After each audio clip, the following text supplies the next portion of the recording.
बिस्मिल्लाहिर्रहमानिर्रहीम। स्टूडेंट्स, आज का हमारा टॉपिक है इलेक्ट्रिक ब्रेकडाउन इन गैसेस।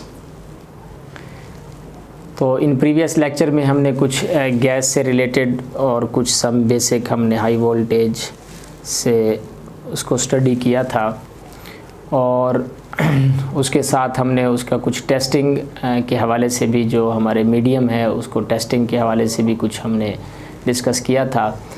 तो आज का जो हमारा टॉपिक है इलेक्ट्रिक ब्रेकडाउन गैसेस, तो इसके अंदर जो हमारे पास मेन फेमस थ्योरी है टाउनसेंड क्राइटेरिया है, टाउनसेंड थ्योरी है, इसको आज हम डिस्कस करते हैं। तो इसमें जो कंटेंट्स हैं हमारे the Townsend criteria for a spark और द स्पार्किंग पोटेंशियल, जिसको हम पास्टन लॉ भी कहते हैं, effect of space charge on a break down voltage, इसको फिर हम देखेंगे। The streamer mechanism of a spark, फिर हम इसको देखेंगे कि जो स्ट्रीमर मैकेनिज़्म है स्पार्क का वो कैसे डेवलप होता है। और इसके बाद फिर ब्रेक डाउन वोल्टेज कैरेक्टरिस्टिक्स हैं, इन यूनिफॉर्म फील्ड है, और इसी तरह से break down in a gas mixture है, और break down in a compressed gas है, compressed as well as mixture जो गैसेस का है उसके अंदर देखेंगे कि उसका ब्रेक डाउन किस तरह से होता है। Surge break down voltage time lag, इसको हम फिर डिस्कस करेंगे। और नेक्स्ट फिर कोरोना डिस्चार्ज देखेंगे, कोरोना डिस्चार्ज क्या होता है। पिछले प्रीवियस लेक्चर्स के अंदर आपने कोरोना डिस्चार्ज की फिगर भी देखी थी और हमने कोरोना को डिस्कस भी किया था। और break down in a uniform field, इसी तरह से जैसा कि अभी पीछे यहाँ पर हमने कहा कि break down in non uniform field हम डिस्कस करेंगे, और उसके साथ ही break down in a uniform fields इसको देखेंगे।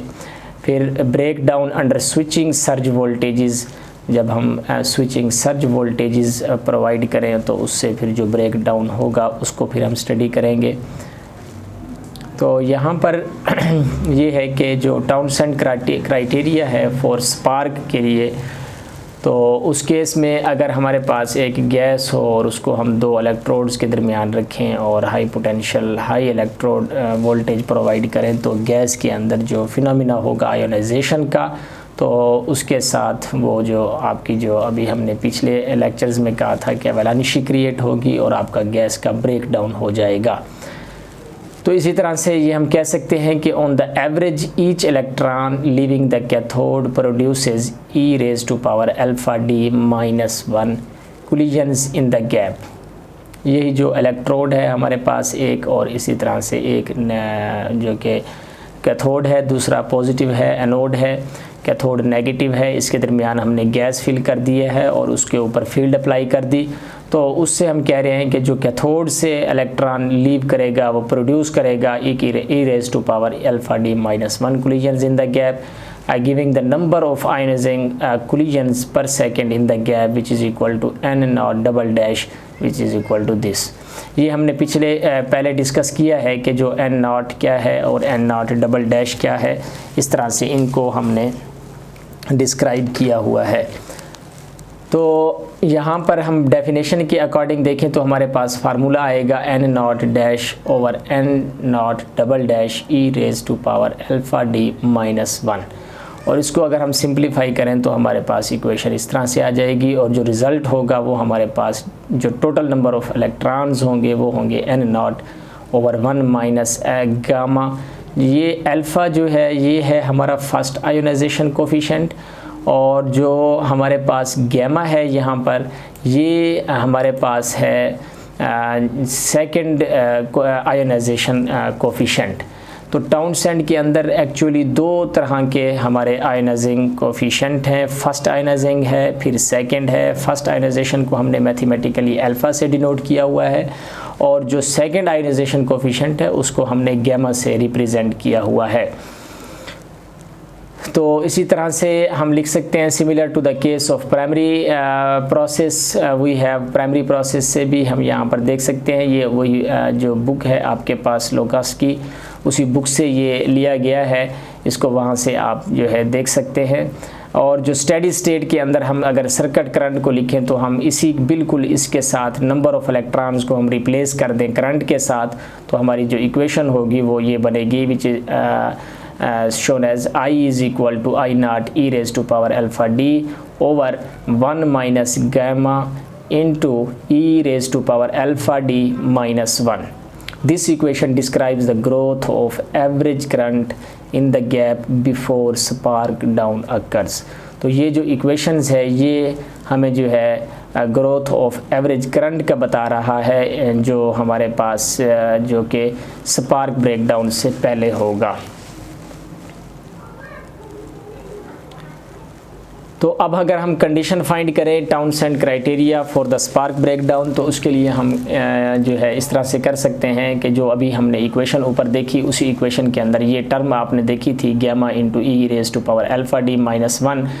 अगर यही टर्म जो है हम यूँ कह दें कि e raise to power alpha d और gamma e raise to power alpha d increases, हम इनको अप्लाइड वोल्टेज हम बढ़ाते जाएं तो ये दोनों चीज़ें जो आपके पास कोफिशिएंट हैं ये भी क्या होते जाएंगे, बढ़ते जाएंगे एक्सपोनेंशियली, और यहाँ तक कि ये अप्रोचेस टू 1 हो जाएगा when the denominator of the circuit current expression become 0 and the current I becomes infinity. ये इसी इक्वेशन की बात कर रहे हैं हम. इसी इक्वेशन की यहाँ पर कह रहे हैं कि जब यहाँ पर ये हमारे पास 1 माइनस दिस अप्रोचेस टू 1 हो जाएगा तो ये इन्फिनिटी हो जाएगा, तो ये वाली इक्वेशन हमारे पास बन जाएगी कि जो टोटल करंट होगा वो इनफाइनाइट हो जाएगा.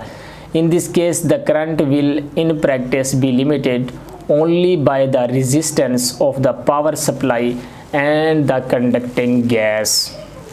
The condition may be defined as the breakdown and can be written as. यही जो कंडीशन अभी हमने ऊपर डिस्कस की है कि अप्लाई करते जाएं वोल्टेज, हम जो अप्लाइड वोल्टेज हैं उनको इंक्रीज़ करते जाएं और उससे जो हमारा e raise to power alpha d है और दूसरा जो हमारे पास कोफिशिएंट है गैमा के साथ e raise to power alpha d है, ये दोनों बढ़ते जाएंगे और अनटिल अप्रोचेस टू 1 हो जाएगा तो टोटल करंट हमारा इनफिनाइट हो जाएगा. तो इसी तरीके यही जो कंडीशन है इसी को हम नाम दे रहे हैं gamma e raise to power alpha d minus 1 is equal to 1. This condition known as, यही जो कंडीशन है यही कंडीशन आपकी known as Townsend criteria for spark breakdown.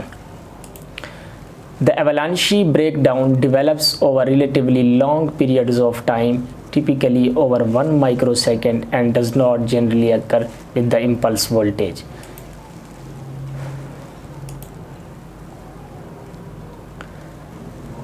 तो अब उसी के साथ यही जो हमने यहाँ पर लिखा था कि जो I नॉट है ये हमारे पास इनिशियल करंट है, यह सस्टेन्ड करंट है, और अल्फ़ा जो है ये देखें यहाँ पर अभी हमने पहले बात की थी कि टाउनसेंड्स फर्स्ट आयोनाइजेशन कोफिशिएंट है, और जो गैमा है ये है टाउनसेंड सेकंड आयोनाइजेशन कोफिशिएंट है. और as the applied voltage across the spark gap increases the current increases in accordance with the given equation. कि जैसे जैसे हम इसको बढ़ाते जाएंगे, जैसे हम अप्लाइड वोल्टेज को जो है स्पार्क गैप जो कि हमारे पास है उस गैप के अंदर हमारे पास गैस फील्ड है, तो हम अगर वोल्टेज बढ़ाते जाएंगे तो करंट भी उसके अंदर जो है वो बढ़ता जाएगा. उसी गिवन इक्वेशन से हमें डिनोट हो रहा है. If the voltage increases gradually a point come, इस तरह से आप बढ़ाते जाएं एक पॉइंट ऐसा आएगा when there is a sudden transition from the Townsend dark current to a self sustain discharge. कि एक पॉइंट ऐसा आएगा जहाँ पर एक ट्रांजिशन पीरियड आएगा कि स्लोली इंक्रीज़ होते होते इस तरह से एकदम जिस तरह से आपका जो है वो सस्टेनिंग डिस्चार्ज हो जाएगा और वो बहुत देर के लिए फिर आपकी जो है आर्क प्रोड्यूस हो जाएगी. और इसको मैथमेटिकली हम इस तरह से लिख सकते हैं जो कि पहली इक्वेशन पीछे आपने देखी ये वही सेम इक्वेशन है. I is equal to I naught e raise to power alpha d over 1 minus alpha into e raise to power alpha d minus 1. ये वही सिमिलर इक्वेशन है जो पहले हमने डिस्कस की है. तो अब उसके बाद the transition or spark is accompanied by sudden change in the current in the gap. At this stage I becomes indeterminate and the denominator in the above equation vanishes. 3 different condition. जब हमारे पास जो denominator है above equation का अगर वो ख़त्म हो जाए तो फिर 3 कंडीशंस हमारी बन सकती हैं। 1 minus gamma into e raised to power alpha d minus 1 is equal to 0, number 1, and number 2 gamma e raised to power alpha d minus 1 is equal to 1 and gamma e raised to power alpha d which is equal to 1, ये भी हमारे पास condition हो सकती है। तो तीनों conditions को हम देख सकते हैं। अब इसी तरह से थ्योरेटिकली अगर हम ये देखें कि करंट अगर हमारा I इन्फिनाइट हो जाए for the first condition, but in practice it controlled limited by the external circuit resistance, or Townsend definition, this condition the onset of the spark. There are the various stages of the Townsend criteria for spark mentioned in upcoming slides.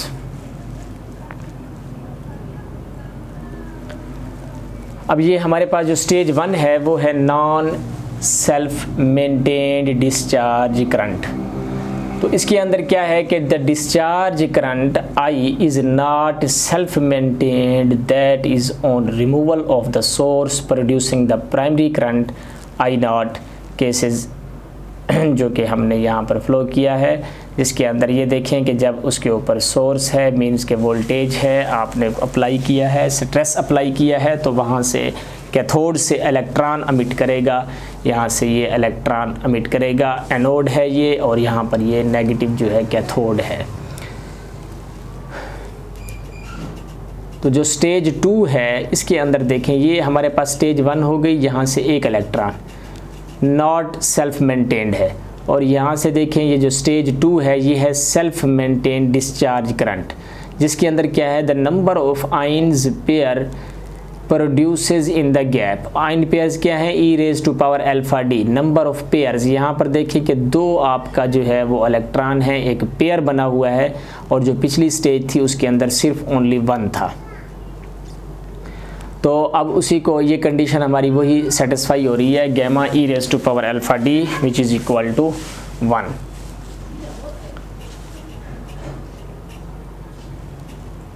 अब हम देख लेते हैं कि एवलांशी condition क्या होती है। तो एवलांशी कंडीशन ये है कि अगर gamma e raise to power alpha d is greater than 1 है तो फिर वो हमारा जो स्पार्क होगा वो एवलांशी होगा between the 2 electrodes. The ionization produced by successive avalanches is cumulative. The spark discharge grows more rapidly and the more does exceeds unity। ये जो हमारे पास टर्म है gamma e raise to power alpha d, ये exceeds करेगी कहाँ तक कि ये 1 हो जाए। इसी तरह से ये जो हमारे पास अगर 1 के इक्वल हो जाएगी तो इसको हम नाम दे सकते हैं, ये हमारे पास आखिरी लिमिट है, थ्रेशोल्ड इक्वेशन है यहाँ तक, इससे आगे हमारे पास एवलांशी क्रिएटेड है। From calculation and experimental studies on the break down voltages for a short gap and at relatively low pressure, alpha over p which is equal to function of E over P while gamma is equal to F2 E over P। ये हमारे पास एक equation है जो कि हम आगे pascal law के अंदर भी देखेंगे। Ionization coefficient are expressed as the function of a field strength and pressure.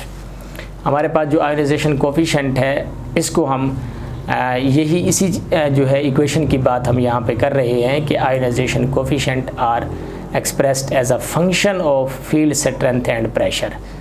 तो function of field strength and pressure, यहाँ पर देखें ये field strength है और यहाँ पर ये pressure है आपका।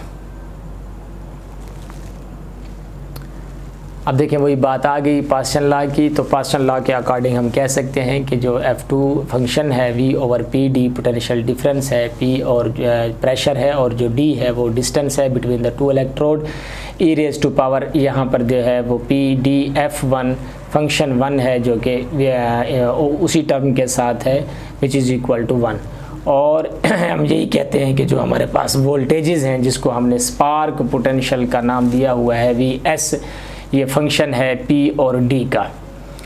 तो इसी इक्वेशन को हम स्टेटमेंट कहते हैं, ये क्या है पास्कल लॉ है हमारा।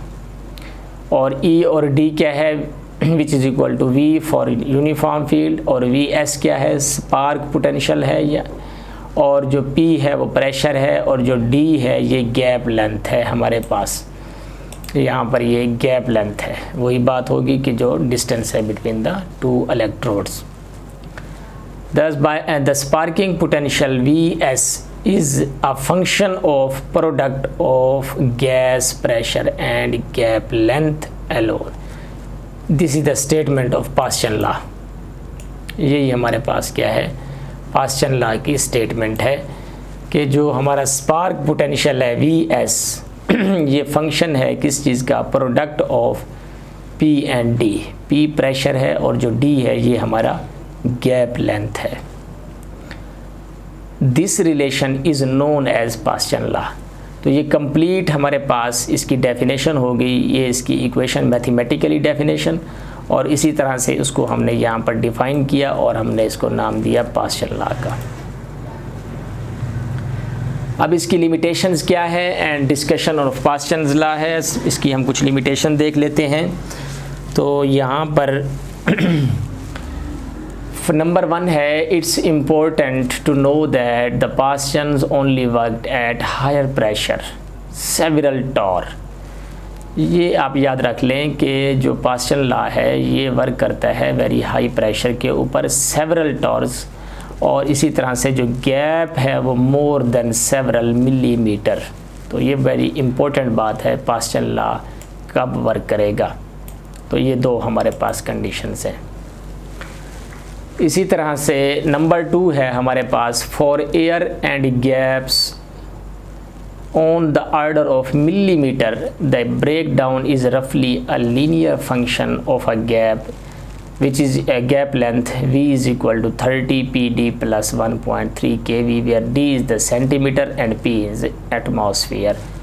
कि अगर हमारे पास जो गैप है वो मिलीमीटर में है तो फिर जो हमारा ब्रेक डाउन है वो हम रफली कह सकते हैं कि लीनियर फंक्शन है किस चीज़ का, गैप लेंथ का, ये इस फार्मूले के अकॉर्डिंग यहाँ से। तो ये वेरी इम्पोर्टेंट बात है जो कि आपने याद रखनी है।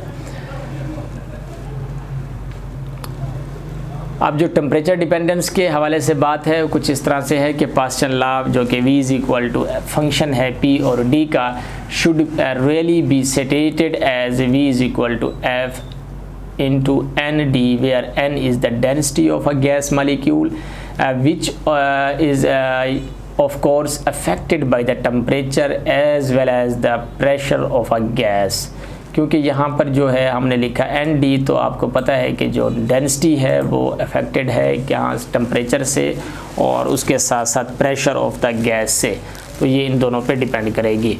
जैसे कि हमारे पास गैस की इक्वेशन है जो कि N/V और P/RT, जिसको आप यहाँ से देख सकते हैं, PV is equal to NRT जो कि हम जानते हैं। An empirical formula for air is, ये एक एम्पिरिकल फार्मूला है जिसको हमने एक्सपेरिमेंटली जो है रिज़ल्ट से लिखा है, इसकी कोई डेरिवेशन नहीं है।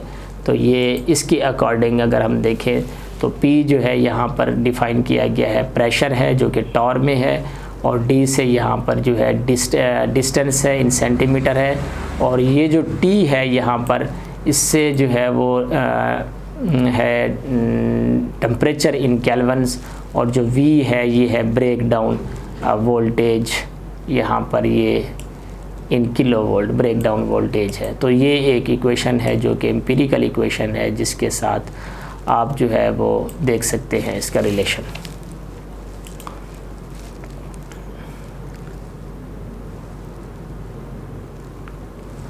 अब यहाँ पर है कि जो टाउनसेंड सेकंड कोफिशिएंट है वो क्यों है और वो कैसे है, उसका क्या यहाँ पर प्रोडक्शन उसकी कैसे होती है। तो गैमा जो हमने अभी ऊपर यूज़ किया था इक्वेशंस के अंदर, वो हमने कहा था कि ये टाउनसेंड सेकंड कोफिशिएंट है।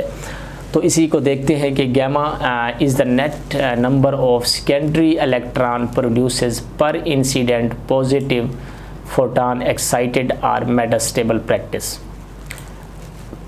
और इसी तरह से it is a function of a gas pressure and E/P ratio.